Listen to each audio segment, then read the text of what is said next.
नमस्कार। मेरा नाम भाऊ तोरसेकर। आप देख रहे हैं प्रतिवाद।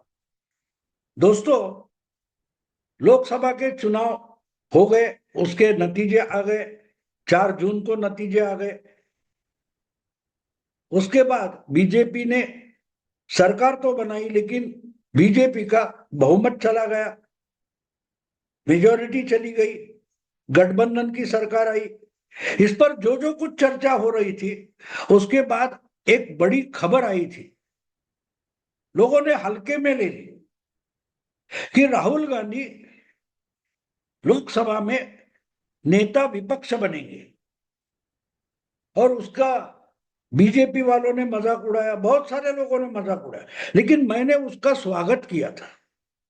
बीजेपी वालों को गुस्सा था कि हमारी मेजोरिटी तो चली गई है। बीजेपी समर्थक गुस्से में थे, बिल्कुल सही है। लेकिन लोगों को लगता था कि बीजेपी वालों को, समर्थकों को लगता था कि हमारे लिए सब निगेटिव हो रहा है, नकारात्मक हो रहा है। लेकिन उस वक्त मुझे याद नहीं कि हिंदी हो या मराठी, मैंने एक वीडियो बनाया था। मैंने राहुल गांधी का नेता विपक्ष होने का स्वागत किया था। स्वागत किया था। क्यों स्वागत किया था? बधाई दी थी राहुल गांधी को, और बुरे मन से बिल्कुल बधाई नहीं दी थी। खुशी से बधाई दी थी कि राहुल गांधी ने एक जिम्मेदार पद हासिल किया है। अब उनको जिम्मेदारी से बर्ताव करना पड़ेगा, जो उनकी फितरत ही नहीं है।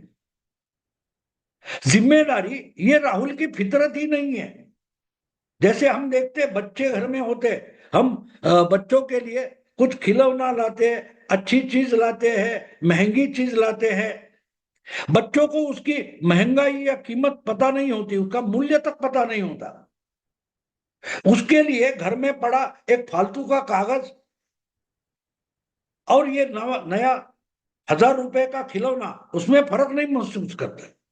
वो तो खेलते खेलते अचानक 1 घंटे में भी वो खिलौना तोड़ भी देता है। इसलिए बहुत सारे लोग, मिडिल क्लास के लोग, एक खिलौना लाते हैं अपने बच्चों के लिए, लेकिन उसके हाथ में देते हैं जब वो खुद हाजिर होते हैं। अगर नहीं होते तो खिलौना उठकर उस अलमारी में रख देते हैं और कांच से दिखाते वो खिलौना तेरा है, लेकिन उसको हाथ नहीं लगा, क्योंकि उनको गारंटी होती है बच्चों को जो चीज है उसकी कीमत पता नहीं होती।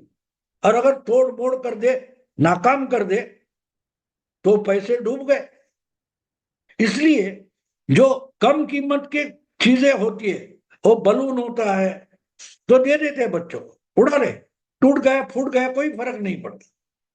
लेकिन जो महंगा खिलौना होता है वो हमेशा अलमारी में रखकर बच्चों को दिखाया जाता है, लेकिन उसके हाथ में नहीं दिया जाता। तो राहुल गांधी ऐसे ही बच्चे हैं। तो अगर वो किसी महत्वपूर्ण पद पर आएंगे तो उस पद की अवहेलना नहीं करेंगे, उसका मजाक उड़ाया जाए ऐसा ही बर्ताव करेंगे, ये मुझे पक्का मालूम था। इसलिए मैंने बधाई दी कि कम से कम वो या तो जिम्मेदार हो जाए, संभाल कर खिलौने से खेले, या तो खिलौना उठाकर कहीं छुपाया जाएगा। लेकिन 20 साल के बाद राहुल गांधी एक कॉन्स्टिट्यूशनल पोजीशन पर आ गए। और बात यह है कि बीजेपी वालों को यह बहुत दुखता था, दुखता था। तब मैंने वीडियो बनाया था कि मैं बधाई देता हूं राहुल गांधी, क्योंकि इसमें एक आशा थी, एक होप था कि अगर जिम्मेदार पद पर आप आ जाओ तो आप जिम्मेदार बन सकते हो। ये आवारागर्दी खत्म करके आप जिम्मेदार बन सकते हो, ये एक आशावाद होता है। देश का लोकतंत्र अगर तगड़ा होना है, सशक्त होना है, तो उसमें जितना सत्ताधारी दल सशक्त होता है, उतना ही उससे टक्कर देने वाला विरोधी दल, विपक्ष भी सशक्त होना जरूरी है, तगड़ा होना जरूरी है। और तगड़ा कोई भी दल हो तो वो संख्या बल से तगड़ा नहीं होता। विपक्ष में भी संख्या कितनी है उससे कोई मतलब नहीं है। उसमें दिमाग चलाने वाले और लोकतंत्र के जो आयुध होते हैं उसका ढंग से इस्तेमाल करके सरकार को सीधे रास्ते पर रखने वाला विपक्ष तगड़ा होता है। दोस्तों, इंदिरा गांधी को या नेहरू जी को 300 से ज्यादा सीटें मिलती थी। उस समय विरोधी दल की संख्या पार्लियामेंट लोकसभा में 100, 125, ज्यादा से ज्यादा 150 होती थी, 150 होती थी। लेकिन उनमें 15-20 से ज्यादा ऐसे तगड़े, मधु दंडोते, एच.वी. कामत, रामबाबू महाराजी, वाजपेयी, अडवाणी, ऐसे इतने तगड़े, सोमनाथ चटर्जी हुआ करते थे, ऐसे बड़े बड़े कम्युनिस्ट और सोशलिस्ट थे, बीजेपी के थे, स्वतंत्र पार्टी के थे, अलग अलग पार्टियों के बहुत बुद्धिजीवी और तगड़े राजकीय नेता हुआ करते थे। और ऐसे सवाल उपस्थित करते थे कि सब सत्ता हाथ में होते हुए भी इंदिरा जी या नेहरू संकट में आ जाते थे। कितने लोगों को, आज के पीढ़ी के जर्नलिस्ट है, इसमें कितने लोगों को मालूम है कि धर्मा तेजा नाम का एक बड़ा मामला नेहरू के लिए गले का फन्ना बन गया था, गले का फन्ना बन गया था। जयंती शिपिंग कॉरपोरेशन का घोटाला शायद हमारे देश के लोकशाही लोकतंत्र के इतिहास में सबसे पहला घोटाला करके हम देखें तो वो जयंती शिपिंग कॉरपोरेशन का था, डॉक्टर धर्मा तेजा का था। लेकिन वो उजागर करने वाला कोई विपक्ष का नेता नहीं था, वो कांग्रेस पार्टी का ही नेता था। जिस चुनाव क्षेत्र से इस बार राहुल गांधी लोकसभा चुनकर आए, उस रायबरेली से वो नेता लोकसभा में कांग्रेस के टिकट पर चुनकर आता था। वो नेहरू जी का दामाद था, बाद में प्रधानमंत्री बनी इंदिरा जी का पति था, उसके बाद प्रधानमंत्री बने राजीव गांधी का पिता था, और राहुल गांधी जो आज रायबरेली से चुनकर आए उनके दादा थे, जिनका नाम था फिरोज गांधी। इस फिरोज गांधी ने कांग्रेस पार्टी का होते हुए भी अपने ही ससुर प्रधानमंत्री पंडित जवाहरलाल नेहरू का एक बड़ा घोटाला उजागर किया था, और भागने की जगह तक नेहरू जी को बची नहीं थी। धर्मा तेजा को मल्ल्या जैसे, विजय मल्ल्या, नीरव मोदी जैसे देश छोड़कर भागना पड़ा था। कहने का मतलब इतना है कि विरोधी दल, विपक्ष कितना तगड़ा था लोकसभा में, इससे कोई मतलब नहीं था। विरोधी दल में, विपक्ष में इतने तगड़े ज्ञानी विरोधी नेता हुआ करते थे कि उनके एक एक सवाल पर सरकार की फे हो जाती थी। अब ये सुनकर शायद बहुत आज की पीढ़ी हैरान हो जाएगी और गूगल पे जाकर सर्च करेगी धर्मा तेजा कौन है। डॉक्टर राम मनोहर लोहिया हुआ करते थे। ऐसे नेता जब खड़े होकर बोलते थे, इंद्रजीत गुप्ता कम्युनिस्ट पार्टी के, तो उनके पीछे एमपी की संख्या कम थी, लेकिन उनके पास मुद्दे थे, और वो मुद्दे से सरकार डरती थी। उस मुद्दे और उस सवाल का जवाब सरकार नहीं दे पाती थी, भले सामने 100 सर बैठे हैं विपक्ष में। आज वो मुद्दे कहां हैं? आज का विपक्ष, आपका आज का विपक्ष का विमर्श जो है वो इतना खोखला हो गया है कि उनके पास मुद्दे ही नहीं है। ये मुद्दे ढूंढते हैं, ढूंढना चाहते, और जो मुद्दा है ही नहीं उसको ही मुद्दा बनाना चाहते, और ऐसे ही राहुल गांधी विपक्ष का नेता बनकर करेंगे। इसलिए मैंने उनको बधाई दी थी। बीजेपी के लिए राहुल गांधी का नेता विपक्ष होना सकारात्मक है। यही तो मेरा वीडियो था, यही तो मेरा वीडियो था। जो बातें राहुल गांधी पिछले 8-10 साल से प्रदेश जाकर या हमारे देश में बेझिझक झूठ बोल लेते हैं, वो बात, वो एक एमपी होने के कारण उस नजरअंदाज की जाती थी, अनदेखी की जाती थी। लेकिन जब वो विरोधी दल के नेता है, नेता विपक्ष है, तब जाकर ऐसी गैर जिम्मेदाराना बात करेंगे तो फंस जाएंगे। ये मुझे गारंटी थी, ये मुझे गारंटी थी। और इसलिए मैंने बोला कि राहुल का नेता विपक्ष होना बीजेपी के लिए बड़ी सकारात्मक बात है, पॉजिटिव बात है। क्योंकि किसी भी पद पर हो, किसी भी पद पर बैठो तो उस पद से आपको अकल नहीं आती, क्योंकि वो आपकी फितरत भी होनी चाहिए। हम हिंदी फिल्में देखते या अपने घर के इर्द गिर्द होने वाली घटनाएं देखते तो आपने देखा है ना, कोई बच्चा होता है जवानी में आवारागर्दी करता है, इधर उधर घूमता रहता है, उसको कोई अनुशासन नहीं होता, डिसिप्लिन नहीं होता, जिम्मेदारी से कुछ करता नहीं। तब घर के बुजुर्ग क्या बोलते हैं, चलो इसकी शादी कर देते, इसकी शादी कर देते। जब एक बच्चे का बाप बन जाएगा, शादी हो जाएगी, आटे दाल का भाव समझ में आएगा, तो अपने आप जिम्मेदार बन जाएगा, ऐसा हम बोलते हैं। लेकिन ऐसा होता है, ये बात बिल्कुल सच नहीं है।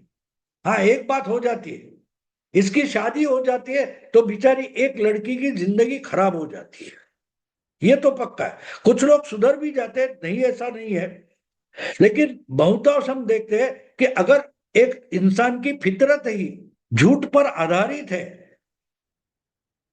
तो वो कभी सुधर नहीं सकता।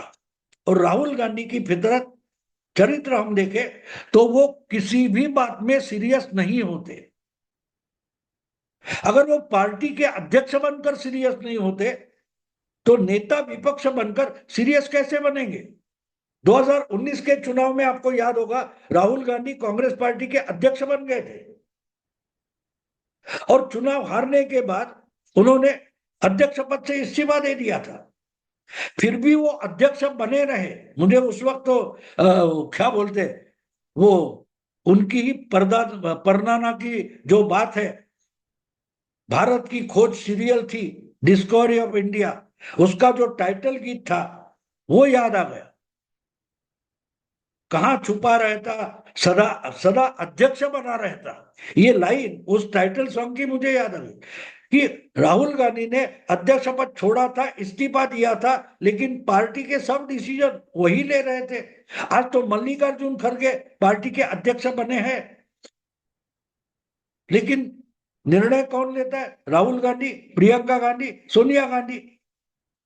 कल परसों आपको याद होगा, हमारे उद्धव ठाकरे दिल्ली गए थे, अपना नाम मुख्यमंत्री के तौर पर कायम फाइनल करने के लिए। क्या हुआ, कुछ नहीं हुआ। लेकिन वो मिले किससे, खरगे से मिले, खरगे के घर में राहुल से मिले, और बाद में राह ताकते रहे और पुष्प गुच्छ देने के लिए सोनिया जी के घर में। तो कहने का मतलब है, अगर राहुल गांधी जिम्मेदारी से कुछ कर ही नहीं पाते तो वो बीजेपी के लिए और मोदी सरकार के लिए बिल्कुल पॉजिटिव बात बन जाती है। और आज की बात और एक है कि राहुल गांधी जिस ढंग से लोकसभा में अपोजिशन का स्पेस खा लेते हैं, उससे तो आहिस्ता आहिस्ता बाकी छोटे मोटे विरोधी दल है वो नाराज होने लगे हैं। अखिलेश की समाजवादी पार्टी हो, ममता की टीएमसी हो, या साउथ की डीएमके हो, वो ऐसे ऐसे बोलने लगे राहुल गांधी हमारा नेता नहीं है। हमें भी पूछ, हमारी पार्टी की लाइन पार्लियामेंट में पेश करने का समय मिलना चाहिए। अगर पूरा का पूरा अपोजिशन को मिलने वाला समय अपोजिशन लीडर बनकर राहुल ही खाते रहे तो हमारी पार्टी क्या करेगी। ये खिचखिच शुरू हो गई है। इंडिया अलायंस में राहुल गांधी का जो बर्ताव है उससे आहिस्ते आहिस्ते लोकसभा में इंडी अलायंस में नाराजगी शुरू हो गई है। और इसीलिए तो मैंने राहुल गांधी को बधाई दी थी नेता विपक्ष बनने के बाद, क्योंकि ये जिस ढंग से बाकी दलों के साथ बर्ताव करेंगे तो अपने आप बीजेपी के लिए माहौल पॉजिटिव बन जाएगा। अभी अभी आपको याद होगा कि राहुल गांधी अचानक चुनाव के बाद पहली बार महाराष्ट्र में आए तो कहां गए, गए सांगली में, जहां शिवसेना का जो कैंडिडेट था महाविकास आघाड़ी और इंडी अलायंस का जो उम्मीदवार था वो शिवसेना का चंद्रहार पाटिल था, लेकिन उसके खिलाफ कांग्रेस के ही विशाल पाटिल ने बगावत कर दी थी और चंद्रहार पाटिल को हरा दिया था। तो उद्धव के उम्मीदवार को जहां कांग्रेसी बागी ने हराया था, राहुल गांधी वहीं पहुंच गए। तो उनके मंच पर जाना या उनका मंच साझा करना उद्धव ठाकरे के लिए मुश्किल बन गई। उद्धव ठाकरे वहां गए ही नहीं। तो राहुल गांधी विपक्ष का नेता बनने के बाद ऐसी बचकानी हरकतें करेंगे, इसकी मुझे गारंटी थी। और इसीलिए मैंने उनको बधाई दी थी, खुले मन से बधाई दी थी कि जाओ तुम खुले हो, जितना सत्यानाश करना है कर लो। और ऐसे राहुल गांधी 3-4 दिन के लिए अमेरिका पहुंचे और उन्होंने अपनी फितरत दिखा दी। वहां किसी पत्रकार ने उनको पूछा कि आपकी जो इंडिया अलायंस है, तो राहुल गांधी ने उनको रोका, इंडिया अलायंस मत बोलो, इंडिया अलायंस बोलो। तो उसने पूछा इंडिया इंडिया अलायंस कैसे हो सकता है? तो आपका जो इंडिया आप बता रहे हो, तो इंडिया अलायंस बीजेपी ने कॉइन किया हुआ शब्द है, हमारा तो इंडिया अलायंस है। तो उस पत्रकार ने पूछा तो आखिरी ए है, उसका मतलब क्या है? इंडिया जो आप बता रहे हैं उसमें आखिरी ए का मतलब क्या है? तो राहुल गांधी बोले अलायंस है। तो फिर उसको और एक अलायंस जोड़ने की क्या जरूरत है? तो राहुल गांधी बौखला गए। भाषण में हो, वहां जाकर गलत लोगों से मिलना हो, तो ये तो राहुल गांधी करने वाले थे, मुझे गारंटी थी इसमें राहुल गांधी फंसेंगे। और शुरू हो गया। अब कांग्रेस वाले, अब तो इंडिया अलायंस के बाकी लोग राहुल गांधी हमारा नेता नहीं ये तो बोल रहे थे, लेकिन अब कांग्रेस के ही नेता सामने आने लगे। बस हुआ नेताजी, क्या बोले और कौन बोला? कांग्रेस के एक दिग्गज नेता 12 साल 15 साल पहले जो राहुल के गुरुजी हुआ करते थे,